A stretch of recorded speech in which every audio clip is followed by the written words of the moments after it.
দেখতে দেখতেই আবার আম্মুর পর্তুগালে চলে যাওয়ার সময় হয়ে গেল। আবারও ইতালি টু পর্তুগাল। আমার ছোট ভাইয়ের মাস্টার্সের গ্রাজুয়েশন সেরেমনি দেখতে আম্মু আবারও পর্তুগালের উদ্দেশ্যে। হ্যালো এভরিওয়ান, আসসালামু আলাইকুম। আশা করছি সবাই ভালো আছেন। আমরাও আলহামদুলিল্লাহ ভালো আছি। বেলা বাজে দুপুর 1টা। বাচ্চাদের পাপা আম্মুকে নিয়ে এয়ারপোর্টের উদ্দেশ্যে রওনা হয়ে গেল। আম্মু যাওয়ার আগ দিয়ে কিছু শপিং করেছিলাম। আম্মুর হাঁটুতে যেহেতু একটু সমস্যা আছে, তাই ফার্মেসি দিয়ে একটা অর্থোপেডিক জুতা নিয়ে এসেছিলাম, যেটা কিনা পদলাইন ব্র্যান্ডের। এই জুতোগুলো খুবই কমফোর্টেবল হয়ে থাকে। অর্থোপেডিক জুতোগুলো ফার্মেসিতে খুব বেশি থাকে না, আর সব সাইজ অ্যাভেলেবেলও থাকে না। যদিও পরবর্তীতে এই জুতাটা চেঞ্জ করে আরেকটা কেয়ার জুতা নিয়ে এসেছিলাম। তার পাশাপাশি টুকিটিকে আরও কিছু কিনেছিলাম। আমার ছোট ভাইয়ের গ্র্যাজুয়েশন সেরেমনির দিনেই ওর জন্মদিন, তাই ওর জন্য টুকিটাকি কিছু কেনাকাটা করা হলো, যেমন shirt, face wash, deodorant, body spray. আর খুব বেশি কিছু দেওয়া যাবে না, যেহেতু আম্মু ওয়েট পাবে শুধুমাত্র 20 কেজি। সবগুলো প্রোডাক্টে মুখের দিকে স্কচ দিয়ে আটকিয়ে ফেলেছি, এতে করে যেন বাইরে বের না হয়ে যায়। তার সাথে আম্মুর জন্য একটা লাগেজে কিনে এনেছিলাম। আম্মুর যেহেতু অনেক জামা কাপড় লাগে, তাই মোটামুটি আম্মুর জামা কাপড়েই সবকিছু ভরে গেছে। আমার ইন্টার্নশিপ থেকে বাসায় ফেরত এসে আম্মুকে নিয়ে বসলাম তার লাগেজগুলো গুছিয়ে দেওয়ার জন্য। ভাইয়ের গ্র্যাজুয়েশন সেরেমনিতে কোন শাড়িটা পরবে সেটা নিয়ে কনফিউজড। অবশেষে 2টা শাড়ি নেওয়া হয়েছে। আমার যেহেতু ছোট্ট একটা ক্লথিং বিজনেস আছে, সেখান থেকেও বলেছিলাম আম্মু তুমি কিছু শাড়ি নিয়ে যাও, তবে সেগুলো ব্লাউজের সেট রেডি ছিল না বিধায় আম্মু দেশ থেকে যেই শাড়িগুলো নিয়ে এসেছিল সেখান থেকে 2টা নিয়ে গেছে। আর এদিকে কিছু মশলা কিনে নিয়েছিলাম, যেগুলো আমার ভাইয়ের জন্য কাজে লাগবে। যদিও পর্তুগালেও আমাদের বাংলাদেশি সব মশলা রয়েছে, তারপরেও মায়ের মন, মাও চায় তার ছেলের জন্য কিছু নিয়ে যেতে। ওই দিনের ওয়েদারটা ছিল খুবই জোস। সকালে ঘুম থেকে উঠেই বারান্দায় গিয়ে আম্মুর কাপড়গুলো নিয়ে এলাম।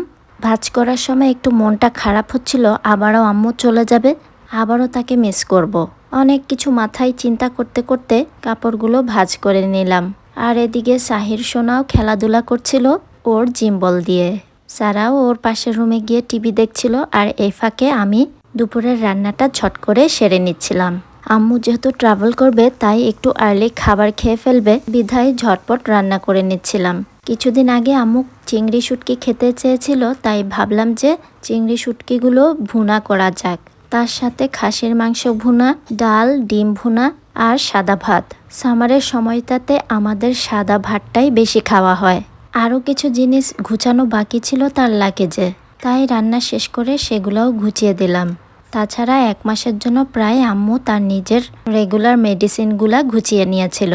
আম্মুকে নিয়ে যখন সেন্টারে ঘুরতে গিয়েছিলাম, বেশ কিছু সুভিনিয়ার আর চাবির রিংও কিনে নিয়েছিলাম। তো প্রায় অনেকগুলাই আমার ছোট ভাইয়ের জন্য নিয়ে গিয়েছে, ওর ফ্রেন্ড সার্কেল যারা আছে তাদেরকে গিফট করার জন্য। এইদিকে চিংড়ি শুটকিটা একদম তৈরি। আজকের দিনটা আমাদের বেশ তাড়াহুড়ায় পার হলো। আমার একটা ড্রেস ডেলিভারি হলো, যেটা ক্লায়েন্ট এসে বাসা থেকে নিয়ে গেছে।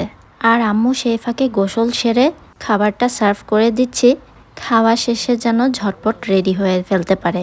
এইবার সামারে বেশ কয়েকবার খাওয়া হয়েছে এই চিংড়ি শুটকি। কিছু নোনা ইলিশও আম্মু দেশ থেকে আসার পথে নিয়ে এসেছিল, কিন্তু সেটা আর রান্না করা হয়নি।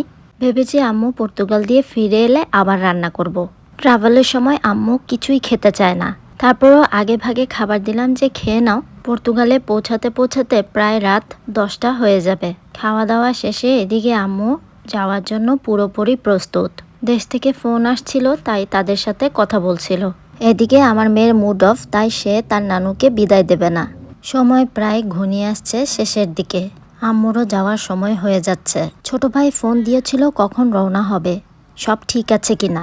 এদিকে আম্মু সাহিরের কাছ থেকে বিদায় নিয়ে নিচ্ছিল। সাহির যদিও বুঝতে পারছিল না, আবার আম্মুর টাচও নিতে চাচ্ছিল না। অনেক সময় খুব সুন্দর আম্মুর সাথে বসে থাকে, আম্মুর টাচ নেয়, তবে অনেক সময় আবার টাচটা নিতে চায় না। ইতালিতে এখন যেহেতু সামারের সময়, তাই সেন্টু গেঞ্জি আর মুতান্দি নেই বাচ্চাদের জন্য কমফোর্টেবল ড্রেস। বিদায় বেলায় সারার সাথে খুব চেষ্টা করছিল একটু কথা বলার, তবে সারার মুডটা কেন যেন অফ ছিল, তাই 2-1টা ফটোশ্যুট করে নিয়েছিলাম সারার সাথে। এবার বিসমিল্লা বলে রওনা দেওয়ার পালা। সামারের কারণে আম্মুও খুব ইজি ঢিলাঢালা লং একটা ড্রেস পরে নিয়েছে। এইবার প্রথমবারের মতন বাসে আম্মুকে এয়ারপোর্টে নিয়ে যাওয়া হবে। ইতালির এয়ারপোর্টে যাওয়ার বাসগুলো খুবই সুন্দর, একদম ডিরেক্টলি এয়ারপোর্টের সামনে নামিয়ে দেয়। তবে তার আগে টার্মিনি যাওয়া লাগে, মানে ট্রেন স্টেশনে। সেখান থেকে এয়ারপোর্টের বাসগুলো অ্যাভেলেবেল পাওয়া যায়। রোম শহরে এখন পুরনো বাসগুলো সরে দিয়ে সবগুলোই নতুন বাস উঠিয়েছে। প্রায় প্রত্যেকটা বাসেই এসি রয়েছে, তাই কারোই তেমন কষ্ট হয় না। তবে দুর্ভাগ্যবশত কোনো বাসে এসি নষ্ট থাকলে সামারে তাপমাত্রা যদি 40 ডিগ্রি থাকে, সেই ক্ষেত্রে অবস্থাটা একটু খারাপ হয়ে যায়। আম্মু পর্তুগালে যাওয়ার পরপরই ইতালিতে প্রচুর গরম পড়েছিল, প্রায় 40 ডিগ্রির মতন। বারান্দায় দাঁড়িয়ে আম্মুকে বিদায় দিচ্ছিলাম। 8 থেকে 10 মিনিট এখন প্রায় হেঁটে গেলেই বাস স্টেশন। বাস ধরে ডিরেক্ট টার্মিনি সেন্ট্রাল ট্রেন স্টেশনে চলে যাওয়া যায়। সেখান থেকে এয়ারপোর্টের ডিরেক্ট বাস। এই প্রথম আম্মু বাস জার্নি করছে শুধুমাত্র এয়ারপোর্টের উদ্দেশ্যে। আম্মুর গত 3 মাসে প্লেন জার্নিটা অনেক বেশি হয়েছে। ইতালির রোমের ইন্টারন্যাশনাল এয়ারপোর্ট ফুমিশিনো এখন আম্মুর পুরাই মুখস্থ হয়ে গেছে। আজ আম্মুর ফ্লাইট বিধায় আমি আমার নার্সিং হোমের ডিউটিটা ক্যান্সেল করেছি।